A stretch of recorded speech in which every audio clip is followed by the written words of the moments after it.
அனைவருக்கும் வணக்கம். நம்ம பார்த்தீங்கன்னா, இன்றைக்கி வந்து கார்த்திகை தீபம். இன்றைக்கி வந்து பார்த்திங்கன்னா டேட் வந்து 3.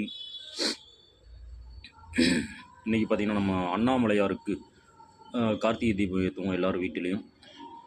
ஆன்மீக பக்தர்கள் அனைவரும் பார்த்திங்கன்னா திருவண்ணாமலைக்கு எல்லோரும் செல்ல முடியாது. அங்கே வந்து கூட்ட நெரிசல் அதிகமாக இருக்கிறதுனால உங்களால் போய் அண்ணாமலையார் தரிசனம் பண்ண முடியாது. அதனால் நீங்கள் பார்த்திங்கன்னா அங்கே நீங்கள் பார்த்திங்கன்னா திருவண்ணாமலை வந்து நினைத்தாலே முக்தி தரும் தலம். அவரை நினைச்சாலே போதும், அவரோட அருள் கிடைச்சிடும். அதனால் நீங்கள் பார்த்தீங்கன்னா வீட்டில் இருந்துகிட்டே உங்கள் அனைவரும் வீட்டில் இருந்தே விளக்கேற்றுங்க.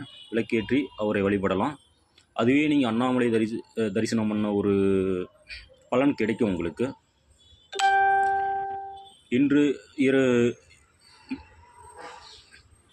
இன்று மாலை ஒரு 6 மணி அளவில் பார்த்திங்கன்னா அண்ணாமலையார் தீபம் கோயிலில் ஏற்றுவாங்க. அதே டைமில் பார்த்திங்கன்னா நீங்களும் உங்களோட வீட்டில் வந்து பார்த்திங்கன்னா அண்ணாமலையார் தீபம் ஏற்றுங்க. சிவனோட அருள் பெருக வேண்டிக்கிங்க. உங்களோட இன்றைக்கி பார்த்திங்கன்னா நீங்கள் என்ன நினைக்கிறீங்களோ, நம்ம ஒன்று மட்டும் சொல்கிறேன். நம்ம வந்து